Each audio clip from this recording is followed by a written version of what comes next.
Hello everyone, सबको अपने channel V L classes में दिल खोल कर स्वागत है। हम आज जो बताएंगे आपको फिजिक्स, केमिस्ट्री और बायोलॉजी तीनों का 2 नंबरिया एकदम महत्वपूर्ण क्वेश्चन बताएंगे। ये क्वेश्चन आपको जरूर कल परीक्षा में टकराएगी, इसलिए क्वेश्चन को एक बार जरूर देख लीजिए, नहीं तो बहुत पछताइएगा। फ्यूज के तार की 3 प्रमुख विशेषता लिखे है ना। फ्यूज के तार की प्रमुख 3 विशेषता लिखे है ना। फ्यूज के तार की 3 प्रमुख विशेषता क्या है? फ्यूज का तार जो होता है ना, प्रतिरोधकता उसका अधिक होता है, गलनांक कम होता है। गलनांक क्या होता है? कम होता है। फ्यूज तार जो परिपथ में लगे पंखे, बल्ब, टेलीविजन या मोटर को जलाने से बचाता है, इसलिए तो फ्यूज का तार लगाते हैं। नंबर 2 क्वेश्चन है, सूर्य के प्रकाश के उन 2 घटकों का नाम लिखे जो हमें दिखाई नहीं देते हैं। अच्छा, सूर्य हमें दिखाई नहीं देते हैं, तो सबसे पहले तो हम जो है क्या है, वो सूर्य का प्रकाश जो है उसका रंग 7 रंग है, बैगनी, जामुनी, नीला, हरा, पीला जो है ना, ये जो उपस्थित है, जिसमें लाल रंग का तरंगदैर्घ्य सबसे अधिक होता है, बैगनी रंग का तरंगदैर्घ्य सबसे कम होता है। इसलिए बैगनी, जामुनी इन घटकों को हम अपनी नंगी आंखों से नहीं देख पाते हैं। नंबर 4, यांत्रिक यात्री को आकाश नीला क्यों दिखाई देता, नीले की अपेक्षा काला क्यों दिखता है? क्योंकि वहाँ जो है ना, धूल कण, वायु कण, जल कण नहीं है, तो प्रकाश छितराएगा कैसे, परिकिरणित कैसे होगा? इसलिए वहाँ प्रकाश छितराता नहीं, इसलिए काला जनाता है। यांत्रिक यात्री को आकाश नीले की अपेक्षा काला दिखता है। इसका कारण है कि चंद्रमा पर वायुमंडल नहीं है, इसलिए चंद्रमा पर खड़े अंतरिक्ष यात्री को आकाश का रंग काला दिखता है। वहाँ वायुमंडल नहीं होने के कारण परिकिरण नहीं होता है, यही हम बोले थे। विद्युत मोटर में ये क्वेश्चन इंपॉर्टेंट नहीं है। चलिए अगला क्वेश्चन देखिए। 25 सेंटीमीटर से निकट रखी वस्तुओं को सुस्पष्ट क्यों नहीं देख पाते हैं, है ना? क्यों नहीं देख पाते? अगर नहीं देख रहे तो समझ जाइए उसके आंख में दोष है, क्योंकि 25 सेंटीमीटर तक स्वस्थ आंख का जो है ना, वो 25 सेंटीमीटर तक देख सकता है। समझ रहा, हमारी बात को समझ रहे हैं कि नहीं? चलिए, एमीटर और वोल्ट मीटर में अंतर ये जरूर पढ़ लीजिएगा, ये जरूर देख लीजिएगा। हम सिर्फ क्वेश्चन पर डिस्कस कर रहे हैं, हम सिर्फ क्वेश्चन को इसको आपको पढ़ना है। आज हम पढ़ाएंगे नहीं, आज खुद अपने से पढ़ना है ना। समतल दर्पण, अवतल और उत्तल में अंतर ये जरूर देख लीजिएगा। उसके बाद कहते हैं स्नेल का नियम, ये तो एकदम बहुत अच्छा क्वेश्चन है। और 5 नंबरिया के लिए साबित करें H बराबर R² RT। सेकेंड सिटिंग में ये पूछेगा, कन्फर्म सेकेंड सिटिंग में ही पूछेगा, ये याद रखिएगा। सब हमारा वीडियो बनाए, हम सब वीडियो में बता चुके हैं सबको, है ना। अगला क्वेश्चन है, प्रिज्म क्या है, इसका उपयोग एवं आलेख खींचिए। समझ रहे हैं, प्रिज्म बहुत इंपॉर्टेंट सब है ना। अवतल दर्पण को अभिसारी दर्पण क्यों कहते हैं? अगर अवतल को अभिसारी याद हो जाएगा तो इसका उल्टा है, इसका उल्टा है उत्तल को अपसारी। अभिसारी माने एक बिंदु पर देख रहे हैं जमा हो रहा है और उसमें एक बिंदु से फैलती हुई मालूम पड़ेगा, है ना, उसको अपसारित कहेंगे, जो उत्तल दर्पण में होता है ना। अगला क्वेश्चन, समतल दर्पण का आवर्धन +1 क्या है ना। समतल दर्पण का आवर्धन +1 क्या है? जब वस्तु अवतल दर्पण के मुख्य फोकस और ध्रुव के बीच हो तो प्रतिबिंब कहाँ बनेगा? ये छोबो याद कर लीजिए, ये छोबो याद कर लीजिएगा। याद रखिए कि आपको 2 नंबरिया एगो 1 नंबरिया में कन्फर्म पूछेगा, 3 से 4 नंबर एकदम आएगा आपको कन्फर्म, अगर इसको ये छोबो याद कर लिए तब। चलिए अगला क्वेश्चन बताते हैं, आकाश का रंग नीला क्यों दिखता है? आकाश का रंग नीला क्यों दिखता है ना, ये भी क्वेश्चन इंपॉर्टेंट है, ये भी देख लीजिएगा। उसके बाद दृष्टि दोष तो एकदम कतई जाहिर है, इसको तो कोई दूर आए नहीं है, ये पूछवे करेगा हर हाल में आपसे। कोई एगो पूछेगा, या तो 1 नंबरिया में पूछे या 2 नंबरिया या 5 नंबरिया में भी पूछता है दृष्टि दोष। समझ रहे हैं हमारी बात?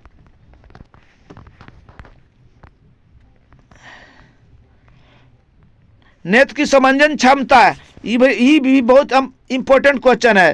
क्वेश्चन नंबर 20 तो बता ही दिए थे। तारे टिमटिमाते हैं लेकिन गरा नहीं, ये भी एकदम परीक्षा के दृष्टि से बहुत VVI क्वेश्चन है।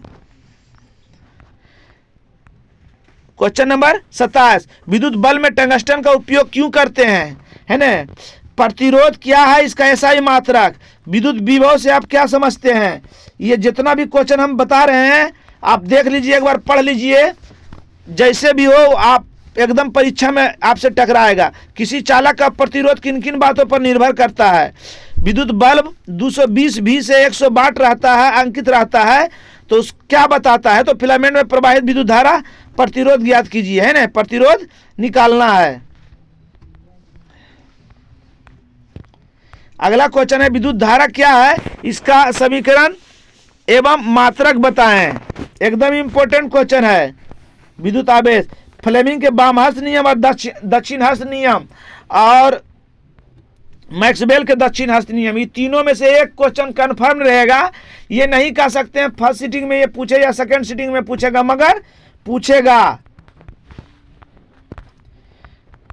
आदर्श ईंधन क्या विशेषता, नवीकरणीय ऊर्जा, संसाधन के नाम, अति भारण और लघु पथन भी जरा से देख लीजिएगा। इंद्रधनुष क्या है व्याख्या करें, एकदम ही पूछेगा, कोनो सीटिंग में पूछे मगर पूछेगा। अवतल दर्पण का उपयोग हजामती में क्यों करते हैं, ये भी पूछेगा। तारे क्यों टिमटिमाते हैं, इसको तो काट ही नहीं कर सकता है कोई। आयोडीन युक्त नमक का उपयोग की सलाह क्यों दी जाती है, या तो रसायन शास्त्र में पूछे या जीव विज्ञान में पूछे, मगर पूछेगा। वनों की कटाई का वन जीवों पर क्या प्रभाव पड़ता है।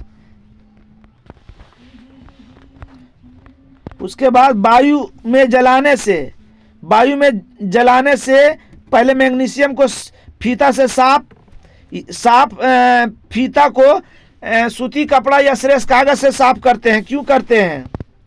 संतुलित समीकरण क्या है, रासायनिक समीकरण को संतुलित समीकरण क्यों करना क्यों आवश्यक है। जिंक को आयरन सल्फेट के घोल में डालने से क्या होता है, रासायनिक अभिक्रिया को भी लिखें। श्वसन एवं ऊष्माक्षोपी अभिक्रिया, एकदम ही तो एकदम बहुत 60% आशा ही पूछने का, और सेकेंड सीटिंग में ही पूछेगा। उपचयन, अपचयन और रेडक्स अभिक्रिया, तीनों एकदम कतई जहर क्वेश्चन है, तीनों को देख लीजिएगा। द्विविस्थापन, ऊष्माक्षेपी या ऊष्माशोषी अभिक्रिया, ये भी देख लीजिएगा। जितना हम बता रहे हैं इतने ही देखना, इससे बाहर नहीं देखना है, आपका सवाल नहीं छूटेगा। लोहे की वस्तु पर हम पेंट क्यों करते हैं। पीतल के बर्तन में खट्टे पदार्थ क्यों रखते हैं, एकदम कतई जहर है। संरक्षण क्या है, इसके रोकने का उपाय। कम से कम नहीं तो नहीं, वीडियो रोक के पढ़ लीजिएगा, देख लीजिएगा। सोडियम को किरोसिन तेल में क्यों रखते हैं। आयनिक यौगिकों का गलनांक उच्च क्यों होता है। उभयधर्मी ऑक्साइड क्या है, 2 उभयधर्मी ऑक्साइड का नाम लिखें, एकदम इंपॉर्टेंट क्वेश्चन है। एगो IUPAC नाम भी पूछेगा, याद रखिएगा। कार्बन को के अपरूपता क्या है, कार्बन के कितने अपरूप है, उदाहरण के साथ जवाब दें। समजातीय श्रेणी क्या है, उदाहरण के साथ लिखें। विस्थापन अभिक्रिया, कार्बन एक सार्वभौमिक तत्व है कैसे, एकदम ये सब इंपॉर्टेंट क्वेश्चन है। समव्यवस्था, जो हम बता रहे हैं ठीक मारा हुआ है क्वेश्चन को, एकदम हर हाल में आपको याद कर लीजिएगा। ऐसे तो एक बार पढ़िएगा, एकदम सरल भाषा में है, एक बार पढ़िएगा तो याद हो जाएगा। डोबेरेन का त्रिक नियम या न्यूलैंड के अष्टक नियम के सिद्धांत को, ऊर्जा संकट क्या है, इसके समाधान का उल्लेख करें। साबुन की सफाई प्रक्रिया की क्रियाविधि को समझाएं। संयोजन अभिक्रिया, वियोजन अभिक्रिया, ये सब तो जानवे करते हैं आप। साबुन की सफाई प्रक्रिया की क्रियाविधि को समझाएं। जीव विज्ञान का पहला क्वेश्चन है, कोई वस्तु सजीव है, इसका निर्धारण के लिए आप क्या मापदंड अपनाएंगे। दूसरा क्वेश्चन, जैव प्रक्रम क्या है, जीवन के अनुरक्षण के लिए आप किन प्रक्रमों का आवश्यक मानेंगे। स्वपोषी पोषण क्या है, विषम पोषी पोषण, प्रकाश संश्लेषण के लिए कच्चे पौधे कहाँ से सामग्री कहाँ से प्राप्त करते हैं। हमारे आमाशय में अम्ल की भूमिका। पर्यावरण क्या है, इसके घटकों के नाम लिखे हैं। जैविक आवर्धन देख लीजिएगा जरा सा। और उससे अच्छा क्वेश्चन ये है, पर्यावरण की सुरक्षा कैसे कर सकते हैं। ओजोन परत क्या है, यह क्यों आवश्यक है। ओजोन परत के क्षय के क्या कारण है। गर्भ निरोधक गोलियां विभिन्न विधियों, गर्भ निरोधक की विभिन्न विधियां कौन सी है। ऋतु स्त्राव क्या है। पौधों में प्रकाश संश्लेषण की क्रिया को सचित्र वर्णन करें। न्यूरॉन और नेफ्रॉन दोनों का चित्र पूछेगा। वायु में CO2 की मात्रा बढ़ने से क्या होता है। वन संरक्षण हेतु कदम आवश्यक है। हमें वन या वन जीवों के संरक्षण क्यों करना चाहिए। चिपको आंदोलन, ये सोशल साइंस में आपसे टकराए, आज साइंस में तो टकराए, दोनों में से कोई जरूर टकराएगा, तो काहे ने मुझको बढ़िया से याद कर ले। ग्रीन हाउस प्रभाव क्या है हमारे ऊपर, इसका क्या प्रभाव पड़ता है। वाष्पोत्सर्जन क्रिया का पौधे के लिए क्या महत्व है। ये बोले नम क्वेश्चन नंबर 67 बहुत अच्छा क्वेश्चन है। मेंडल ने प्रयोग द्वारा दिखाए गए लक्षण प्रभावी है या प्रभावी। मानव में बच्चों के लिंग निर्धारण कैसे होता है।